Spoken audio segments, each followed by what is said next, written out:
Welcome to NFL News Update, where touchdowns meet headlines. Stay in the game with the freshest NFL updates. This is your quick dive into football fervor. How 49ers emphasized stability with DC hire while also adding a wild card. 2 weeks after moving on from defensive coordinator Steve Wilks following the team's Super Bowl loss to the Kansas City Chiefs, San Francisco 49ers head coach Kyle Shanahan hired from inside the building to fill the role by promoting defensive passing game specialist/Nickels coach Nick Sorensen, according to reports. The 49ers interviewed 5 candidates for the job, including 49ers defensive backs coach Daniel Bullocks internally, along with former Los Angeles Chargers head coach Brandon Staley, Kansas City Chiefs defensive backs coach Dave Merritt, and Las Vegas Raiders defensive backs coach Gerald Alexander. According to reports, along with promoting Sorensen, Shanahan is bringing on Staley as assistant head coach. San Francisco had an opening at assistant head coach with another former Chargers head coach in Anthony Lynn, moving on to serve as run game coordinator for the Washington Commanders.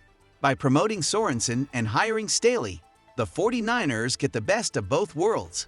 There was a disconnect between Shanahan and Wilks, who ran a different defensive scheme than San Francisco had recently used. He had to adapt to one that had been executed by former defensive coordinators DeMeco Ryans and Robert Saleh. Sorensen has plenty of experience running the Seattle cover 3 scheme Shanahan prefers. He spent 8 seasons working under Pete Carroll with the Seattle Seahawks as a secondary coach and special teams assistant coach. He also played 10 seasons in the NFL as a safety and special teams player.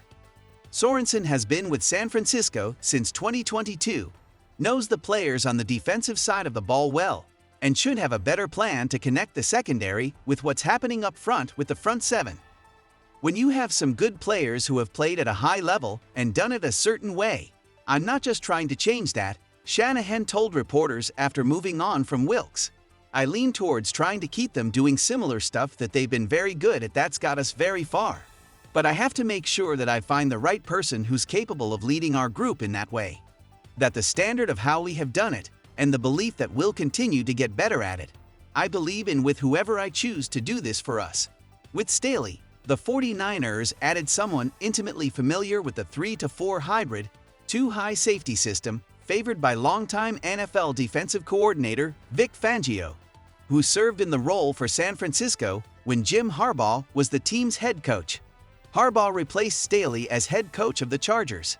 Staley also knows San Francisco's NFC West Division rivals, the Los Angeles Rams, well from his time there as a defensive coordinator. It's also worth noting Staley has overseen one of the worst defenses in the league during his time with the Chargers. The Bolts ranked No. 28 in total defense last season, and having him on staff as a former defensive coordinator and possible replacement for Sorensen, if things go badly, could prove an awkward situation for both. Staley also interviewed for his former job as defensive coordinator for the Rams, but Sean McVay went with an in-house hire of Chris Shula to fill that role instead. Sorensen has never called plays defensively or been the leader of the defensive side of the ball, so there's a risk in how he will make that transition for a team that's expected to compete for a Super Bowl.